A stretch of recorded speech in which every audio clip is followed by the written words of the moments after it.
सत्यशोधक Shivkranti TV news. ज्याची कोणी दखल घेत नाही अशा अन्याय, अत्याचार, भ्रष्टाचार, बेकायदेशीर काम होत असेल तर त्याची बातमी, आपल्याकडील विशिष्ट बातम्या, लेख, काही गुणीजन गुणवंत यांची यशोगाथा, समाज उपयोगी मार्गदर्शन, लेख, नोकरी विषयक बातम्या, वाढदिवस, रौप्य महोत्सव, सुवर्ण महोत्सव, अमृत महोत्सव, उद्योगधंद्यांचं उद्घाटन, यशस्वी उद्योगाची माहिती तसंच जाहिराती न घाबरता न लाजता आपले लिखाण पाठवा। आपल्या बातम्या निर्भीडपणे प्रसिद्ध केल्या जातील। शिवक्रांती टीव्ही न्यूज संपादक सत्यशोधक शंकरराव लिंगे 73 87 37 78 01।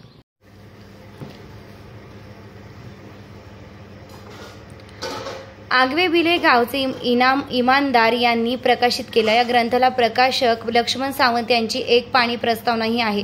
पुढे ओतूरकर सत्यशोधक शास्त्री नवरोबाला महाधट पानसरे पाटील यांनी या ग्रंथाची दुसरी आवृत्ती प्रसिद्ध केली, तर फार पुढे नागपूरकर सत्यशोधक किसन फागुजी बनसोडे यांनी वेदाचारची तिसरी आवृत्ती प्रसिद्ध केली। वेदाचार ग्रंथासमवेत सत्यदर्पण 1893, तमाशा 1897 ही ग्रंथसंपदा पंडित धोंडीरामांच्या नावावर आहे। मात्र प्रस्तुत दोहों ग्रंथ अनुपलब्ध आहेत। पंडित धोंडीरामांची काही फुटकळ पदही उपलब्ध आहेत। 3 फेब्रुवारी 1895च्या दीनबंधू पत्रात धोंडीरामांचं एक पद अवलोकनास येते। शास्त्री महाधटांनी अकोला जिल्ह्यातील वाडेगाव येथून 1905 साली जाहीर खबर शीर्षकाची एक 17 पानी पुस्तिका प्रसिद्ध केली होती।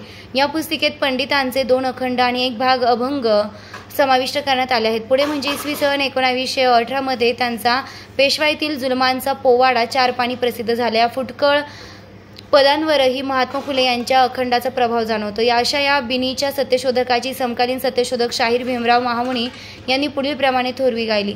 पंडित धोंडीराम नामदेव कुंभार शंकराचार्यास मारुनी टक्कर, केला वाद शास्त्राधार, चेलते जयपत्र मिळविला मूर्तवासिका, झाले सुभे सर।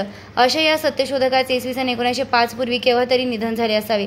संदर्भ वेदाचार पंडितराव धोंडीराम नामदेव, सत्यशोधक हिरक महोत्सव ग्रंथ 1933, संपादक माधवराव बागल, महात्मा फुले समग्र वाङ्मय, संपादक यदी फडके, जगा वेगळा सत्यशोधक, गुरुवर्य केशवराव विचारे, जयवंत गुजर, आम्ही पाहिलेले फुले हरी नरके, महात्मा फुले, पणसी पाटील, विद्याप्रकाश भीमराव महामुनी, कुमठेकर विजय, प्राध्यापक डॉक्टर विजय कुमठेकर हे उच्च विद्याभूषित सत्यशोधक असून ते जालना सत्यशोधक समाज शाखेचे कोषाध्यक्ष आहेत।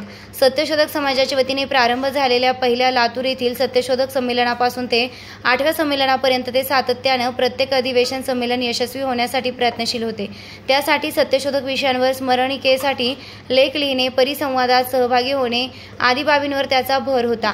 रामनाथ चव्हाण व्यक्ती आणि वाङ्मय या विषयावर प्रबंध लिहून त्यांना PhD मिळाली। त्यानंतर प्राध्यापक विजय कुमठेकर यांच्यावर मराठवाडा प्रदेशाध्यक्षपदाची जबाबदारी टाकण्यात आली। कुरणे दत्तात्रय यशवंतराव, सत्यशोधक दत्ताजीराव यशवंतराव कुरणे हे कोल्हापूरकर सत्यशोधक असून राजश्री शाहू महाराजांकडून आर्थिक सहाय्य प्राप्त करून त्यांनी कोल्हापुरातून एक बाणेदार साप्ताहिक भगवा झेंडा सुरू केला। भगवा झेंडा हे साप्ताहिक सत्यशोधकी बाण्याने दर शनिवारी प्रसिद्ध होत असे। हे साप्ताहिक 1920 साली सुरू झाले। त्यांच्या मुखपृष्ठावर भगवा झेंडा असं ठळक मोठे शीर्षक छापले जाई। त्यांच्या खालोखाल दर शनिवारी फडकतो असा घणाघाती मजकूर प्रसिद्ध होत असे। थोडक्यात ब्राह्मणेतर आणि सत्यशोधकांवर होणाऱ्या आरोपांना जशास तसं उत्तर भगवा झेंडा देत असे। पुढे राजश्री शाहू महाराज कालवश झाल्यानंतर दत्ताजीराव कुरणे आणि रावसाहेब बन्ने यांनी शाहू छत्रपतींच्या आठवणींचा ग्रंथ प्रसिद्ध केला। संदर्भ लोकराजा शाहू छत्रपती डॉक्टर रमेश जाधव।